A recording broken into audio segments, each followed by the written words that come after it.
Hello students.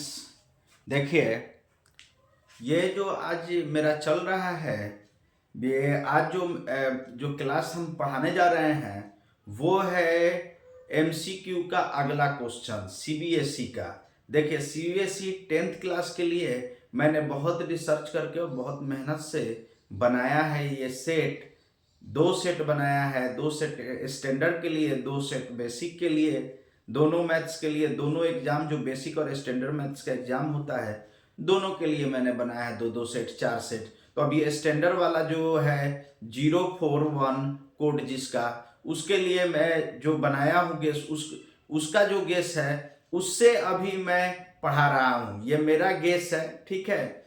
और इससे बहुत सारा क्वेश्चन आएगा जी, इसी पैटर्न पर क्वेश्चन आएगा और एग्जाम में इसी पैटर्न पर आएगा। आप क्वेश्चन जो है खूब अच्छे से करेंगे। देखिए, यहाँ पर हम बताने जा रहे हैं, मेरा मकसद ये है कि ताकि आप लोग अच्छे मार्क्स लाएं, अच्छे मार्क्स से पास हो, ठीक है। इसके लिए क्या करना है, तो जो मेरा बताया हुआ क्वेश्चन है उनको खूब अच्छे से पढ़ना है, ताकि खूब मेहनत करना है। जिन सर से भी पढ़ते होंगे उनका भी क्वेश्चन पढ़िए, मेरा भी क्वेश्चन पढ़िए, खूब मेहनत से पढ़िए, ताकि देखिए ताकि आपका अच्छा मार्क्स आ सके। और इसी पैटर्न पर क्वेश्चन पूछता है, मैंने जो पैटर्न बताया है उसी पैटर्न पर क्वेश्चन पूछता है। देखिए, अगला एमसीक्यू मेरा क्वेश्चन है क्या, इस सेट का 13 नंबर क्वेश्चन एमसीक्यू है। देखिए 13 नंबर क्वेश्चन क्या कहता है कि दी to coins are tossed simultaneously, the probability of getting exactly one head is। बोल रहा है the two coins are tossed simultaneously, the probability of getting exactly one head is। देखिए, 1 में ए में 1/4, बी में 1/2, सी में 3/4, डी में 1। देखिए, इसमें क्वेश्चन को समझ लीजिए हिंदी में कि दो सिक्का को उछाला जा रहा है। जब दो सिक्का को उछालते हैं तो क्या क्या घटना हो सकता है इसको समझेंगे। और दो सिक्का को जब उछाले एक बार, या एक सिक्का को 2 बार उछाले, बार बार करके उछाले, 2 बार उछाले एक सिक्का को, तो दोनों सेम घटना है। देखिए, अगर दो सिक्का को उछालेंगे तो हो सकता है एक पर हेड आए, दूसरे पर भी हेड आए। हो सकता है कि पहला पर हेड आए, दूसरा पर टेल आए। हो सकता है कि पहला पर टेल आए, दूसरा पर हेड आए। इसी तरह से आएगा। तो देखिए, हम लोग कोशिश करते हैं कि क्या क्या दो सिक्का को जब टॉस किया जाएगा तो क्या क्या घटना हो सकता है। तो हमारा दो सिक्का को जब टॉस करते हैं कॉइन को, तो क्या क्या घटना हो सकता है। देखिए, हो सकता है कि पहले पर भी हेड आए, हो सकता है कि दूसरे पर भी हेड आ जाए, ये एक घटना हो सकता है। दूसरा, हो सकता है कि पहले पर टेल आ जाए और दूसरे पर हेड आ जाए। हो सकता है कि पहले पर हेड आ जाए, दूसरे पर टेल आ जाए। हो सकता है कि दोनों में टेल आ जाए, दोनों में टेल आ जाए।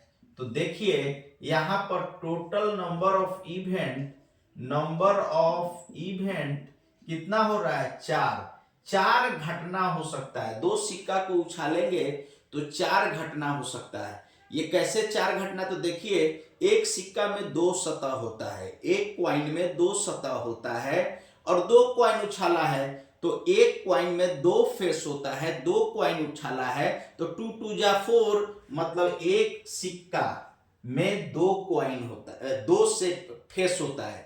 एक सिक्का में 2 फेस होता है, और मैंने कितना उछाला है, तो 2 उछाला है, तो 2 पावर में एक सिक्का का 2 फेस, अब 2 उछाला है तो 2 पावर में 2 × 2 4 मेरा इवेंट होगा। अगर मान लीजिए कि 3 अगर सिक्का को उछालेंगे, 3 सिक्का को उछालेंगे, तो यहां पर पावर 3 दे देंगे, 3 फेस हो जाएगा। देखिए, 2 2 जा 4, 4 2 जा 8, मतलब अगर 3 सिक्का को उछालते हैं तो 8 घटना होगा। देखिए, जो 2 नीचे बेस में है वो एक सिक्का का फेस है, मतलब एक सिक्का का 2 फेस, और 3 उछालेंगे तो 3 पावर में, 2 उछालेंगे तो 2 पावर में, 4 उछालेंगे तो 4 पावर में होगा। देखिए इस तरह से हम लोग ये करेंगे। अब देखिए यहां पर, देखिए यहां पर 4 घटना हुआ, लेकिन हमको प्रोबेबिलिटी कितना चाहिए? देखिए the probability of getting exactly one head आने का प्रोबेबिलिटी, 2 सिक्का उछाले और 1 हेड आने का प्रोबेबिलिटी क्या होगा? तो देखिए इसमें भी एटलीस्ट 1 हेड तो है, इसमें भी 1 हेड है, इसमें भी 1 हेड है। 3 घटना हुआ जो एग्जैक्टली 1 हेड आया। एट लीस्ट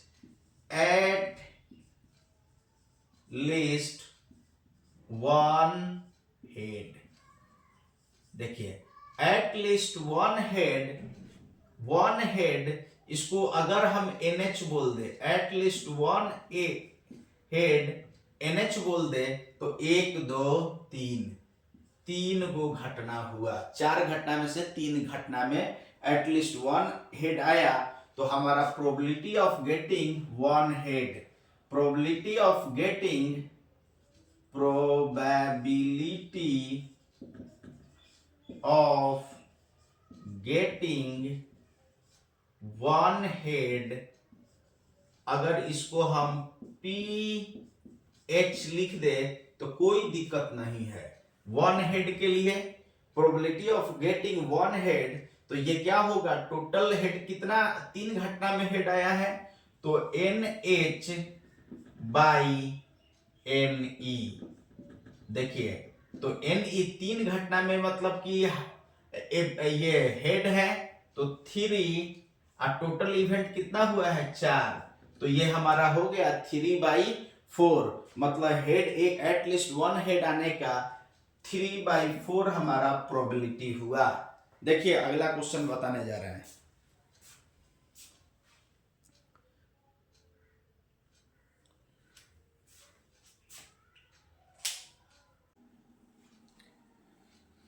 देखिए अगला क्वेश्चन हमारा है इफ, मतलब गेस का अगला क्वेश्चन है कि if 5 tan theta is equal to 4, if 5 tan theta is equal to 4, then 5 sin theta minus 3 cos theta divided by 5 sin theta plus 2 cos theta equals क्या होगा? ऑप्शन 4 है।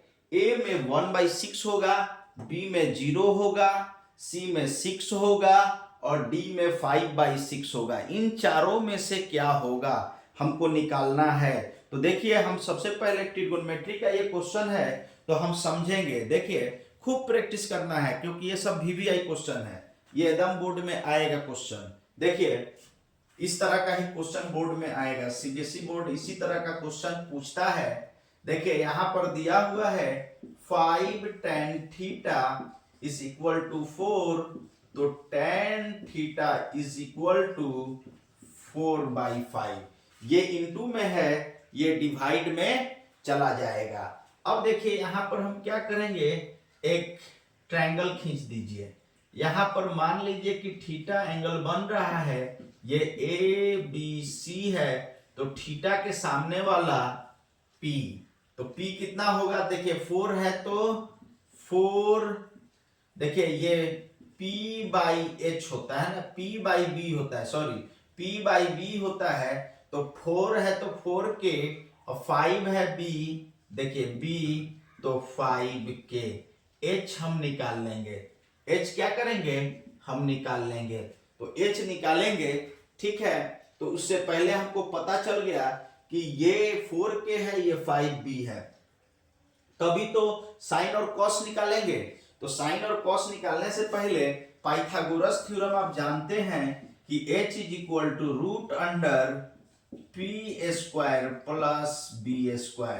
देखिए रूट अंडर P का मतलब 4K का square plus 5K का square. देखिए 4K का स्क्वायर कितना होगा? तो 4 4 जा 16, K का स्क्वायर ये हो जाएगा 25K का स्क्वायर। देखिए इतना हो गया 25 का K का स्क्वायर, ये हो गया 41K स्क्वायर, 41K स्क्वायर, तो 41 नहीं निकलेगा और ये K निकल जाएगा। ये हो जाएगा रूट अंडर 41 के बाहर चला जाएगा क्योंकि 2 है, एक निकल जाएगा। देखिए ये हो गया हमारा। अब देखिए यहां पर हम निकाल लेंगे साइन थीटा। तो साइन थीटा क्या होता है जी? P/H। P कितना आया है? 4K। H कितना आया है? √41K से K कट गया, 4/√41। देखिए cos थीटा ये होता है B/H। देखिए B/H होता है। तो अब हम जानते हैं कि B कितना है? 5K। ये √41K से K कट गया, 5/√41। देखिए ये साइन और कॉस का वैल्यू निकल गया। अब साइन और कॉस का वैल्यू निकलने के बाद हम क्या करेंगे? नाउ हम जानते हैं कि 5 साइन थीटा -3 कॉस थीटा, इस ये divided by 5 sine theta +2 cos theta. इसका वैल्यू निकालना है जी। अब इसका वैल्यू क्या होगा? तो देखिए 5 into sine theta 4/√41 -3 into 5 cos theta कितना? 5/√41 डिवाइडेड बाई ये 5 इंटू 4√41 +2 इंटू 5/√41। देखिए यहां पर हम √41 एलसीएम ऊपर में लेंगे तो देखिए ये 4×5 = 20 हो जाएगा, ये 20 हो जाएगा, 3×5 = 15 -15। √41 सेम है तो ये सेम ही रह जाएगा, कोई चेंजिंग नहीं होगा क्योंकि दोनों में सेम है डिनोमिनेटर, तो सेम ही रहेगा। नीचे भी सेम आएगा, √41 आएगा। अब देखिए जैसे √41 आया तो ये 5 चौका 20 और ये हो जाएगा 10, 2×5 = 10। दोनों सेम है तो सेम ही रहेगा। ये √41 से √41 कट गया। ये देखिए आगे हमारा आंसर आएगा। यहां पर देखिए 20 में से 15 गया, 5, 20 में से 15 गया, 5 और 20 + 10 30। तो ये क्या हो जाएगा? 5 × 1 = 5, 5 × 6 = 1/6। तो इसका वैल्यू कितना आया? 1/6। देखिए 1/6 किसका ऑप्शन है? तो ऑप्शन ए इज करेक्ट, 1/6 है। तो 1/6 को हम क्या करेंगे? वहां आंसर मार्क कर देंगे। देखिए अगला क्वेश्चन।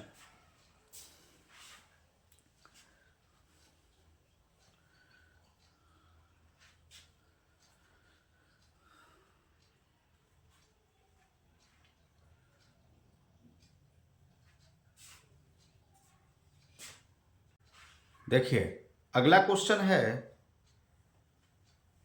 देखिए अगला क्वेश्चन है 15 नंबर क्वेश्चन। 15 नंबर क्वेश्चन जो है ये क्या कह रहा है समझिए। 15 नंबर जो क्वेश्चन है ये बोल रहा है कि the point which divides the line segment joining 1 - 2 and -3 4 in the ratio of 1:3 internally is। देखिए बोल रहा है क्वेश्चन क्या, इनको समझ जाइए, इसको समझना बहुत जरूरी है। तो यहां पर क्वेश्चन बोल रहा है कि the point which divides the line segment joining 1 - 2, मतलब 1 - 2 एंड -3 4। 1 - 2 इस पॉइंट और इस पॉइंट को ज्वाइन करने वाला जो लाइन है उसको एक पॉइंट जो है इंटरनली 1:3 में डिवाइड कर रहा है। 1:3 में डिवाइड कर रहा है तो वो पॉइंट कौन सा होगा? Option A 0 - 1, option B -1 0, option C 0 0, option D 0 -0.5। ये पता करना है कि इसमें से चारों में से कौन सा ऑप्शन सही होगा। तो देखिए सबसे पहले हम सॉल्यूशन करेंगे। सॉल्यूशन यहां पर लिखेंगे। सॉल्यूशन में देखिए वो पॉइंट बना लेंगे, मान लेंगे कि ये 0 है, ये 1 और ये -2। इस पॉइंट का नाम है x1, ये y1। देखिए ये x1 y1 है, और ये जो पॉइंट है B, ये है -3 4। देखिए ये इसको कर देंगे x2 y2, और मान लेंगे कि ये पॉइंट P है। P पॉइंट जो है वो इंटरनली डिवाइड कर रहा है, इंटरनली डिवाइड कर रहा है, ये x y है। किस इस टू में? तो देखिए 1 इज इक्वल टू m और n is equal to 3। 1:3, m is to, देखिए m इज टू n, ये 1:3 दिया हुआ है, गिवन है कि m:n 1:3। मतलब ये पॉइंट इधर 1 अनुपात में और उधर 3 अनुपात रेशियो में कर रहा है, तो mn निकल गया। अब देखिए आप जानते होंगे कि x कोऑर्डिनेट, जो मिड पॉइंट का x कोऑर्डिनेट होगा वो कैसे निकलेगा। तो आप देखिए सबसे पहला बात समझिए कि ये पॉइंट और ये पॉइंट को ज्वाइन करने वाला ये लाइन है, और इसी लाइन पर इंटरनली ये पॉइंट P क्या कर रहा है कि इस लाइन को डिवाइड कर रहा है 1:3। 1 रेशियो इधर, 3 रेशियो इधर, इसमें 1:3 में डिवाइड कर रहा है। तो ये P पॉइंट कितना होगा, P पॉइंट कितना होगा ये बताना है। तो हम जानते हैं कि X पॉइंट जब निकालते हैं तो ये होता है इंटरनली में mx2 nx1 divided by m plus n। देखिए इधर का m से इधर का x में, और इधर के n से इधर के x में गुना करते हैं और जोड़ देते हैं। तो देखिए m कितना है, तो m 1 है, तो 1 इंटू -3, इधर का x2, तो x2 क्या है -3 प्लस n कितना है 3। अब और ये कितना है, इधर x1 1 है, तो यहां पर 1, और ये 1 प्लस 3, ये हो जाएगा -3 प्लस 3/4, ये कट गया, तो ये हो जाएगा 0/4, ये 0 हो जाएगा। देखिए ये 0 हो गया। दूसरा कोऑर्डिनेट y कोऑर्डिनेट, इसका फॉर्मूला होता है, जब इंटरनली होता है तो होता है my2 plus ny1 by m plus n। देखिए इधर का कोऑर्डिनेट से, देखिए इस रेशियो से उधर के कोऑर्डिनेट में, उधर के रेशियो से इधर के कोऑर्डिनेट में इंटू होता है। देखिए तो my2, तो m कितना है 1 है, m1 है, y2, तो y2 कितना है 4 है, तो 4 प्लस 3, n कितना है 3, और y1 कितना है -2, 3 इंटू -2 बाई 1 प्लस 3, ये हो जाएगा 4 -2 3 जा 6 -6/4, ये -2/4, 2 1 जा 2, 2 2 जा 4, -1/2 आएगा। -1/2 को लिख सकते हैं -0.5। तो रिक्वायर्ड पॉइंट जो हमारा हुआ, रिक्वायर्ड पॉइंट जो चाहिए हमको P, वो xy, वो हुआ मेरा x0 y -0.5। तो देखिए ऑप्शन, कौन सा ऑप्शन ये है, तो ये ऑप्शन डी से मिल रहा है, मतलब ऑप्शन डी हमारा क्या होगा, करेक्ट होगा।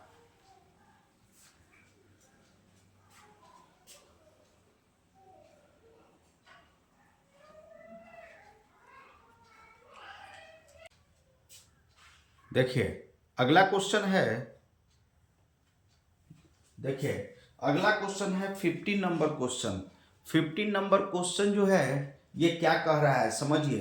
15 नंबर जो क्वेश्चन है ये बोल रहा है कि the point which divides the line segment joining 1 -2 and -3 4 in the ratio of 1:3 internally is, देखिए बोल रहा है क्वेश्चन क्या, इनको समझ जाइए, इसको समझना बहुत जरूरी है। तो यहाँ पर क्वेश्चन बोल रहा है कि the point which divides the line segment joining 1 - 2, मतलब 1 - 2 एंड -3 4, 1 - 2 इस पॉइंट और इस पॉइंट को ज्वाइन करने वाला जो लाइन है उसको एक पॉइंट जो है इंटरनली 1:3 में डिवाइड कर रहा है, 1:3 में डिवाइड कर रहा है। तो वो पॉइंट कौन सा होगा? Option A 0 - 1, option B -1 0, option C 0 0, option D 0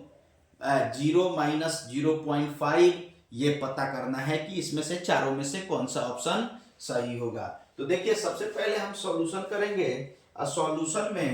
solution यहाँ पर लिखेंगे। सॉल्यूशन में देखिए वो पॉइंट बना लेंगे, मान लेंगे कि ये 0 है, ये 1, ये -2। इस पॉइंट का नाम है x1, ये y1। देखिए ये x1 y1 है, और ये जो पॉइंट है B, ये है -3 4। देखिए ये इसको कर देंगे x2 y2, और मान लेंगे कि ये पॉइंट P है। P पॉइंट जो है वो इंटरनली डिवाइड कर रहा है, ये xy है। किस इस2 में? तो देखिए 1 = m और n = 3, 1:3, देखिए m:n, ये 1:3 दिया हुआ है, गिवन है कि m:n 1:3, मतलब ये पॉइंट इधर 1 में और उधर 3 रेशियो में कर रहा है, तो mn निकल गया। अब देखिए आप जानते होंगे कि x कोऑर्डिनेट, जो मिड पॉइंट का x कोऑर्डिनेट होगा वो कैसे निकलेगा। तो आप देखिए सबसे पहला बात समझिए कि ये पॉइंट और ये पॉइंट को ज्वाइन करने वाला ये लाइन है, और इसी लाइन पर इंटरनली ये पॉइंट P क्या कर रहा है कि इस लाइन को डिवाइड कर रहा है 1:3, 1 रेशियो इधर 3 रेशियो इधर, इसमें 1:3 में डिवाइड कर रहा है। तो ये P पॉइंट कितना होगा, ये बताना है। तो हम जानते हैं कि x पॉइंट जब निकालते हैं तो ये होता है इंटरनली में mx2 nx1 divided by m + n। देखिए इधर का m से इधर का x में, इधर के n से इधर के x में गुना करते हैं और जोड़ देते हैं। तो देखिए m कितना है? तो m 1 है, तो 1 × -3, इधर का x2, तो x2 क्या है? -3 प्लस n कितना है? 3। अब और ये कितना है? इधर x1 1 है, तो यहां पर 1 और ये 1 + 3, ये हो जाएगा -3 + 3/4, ये कट गया, तो ये हो जाएगा 0/4, ये 0 हो जाएगा। देखिए ये 0 हो गया। दूसरा कोऑर्डिनेट y कोऑर्डिनेट, इसका फॉर्मूला होता है, जब इंटरनली होता है तो होता है my2 + ny1/m + n। देखिए इधर का कोऑर्डिनेट से, देखिए इस रेशियो से उधर के कोऑर्डिनेट में, उधर के रेशियो से इधर के कोऑर्डिनेट में इंटू होता है।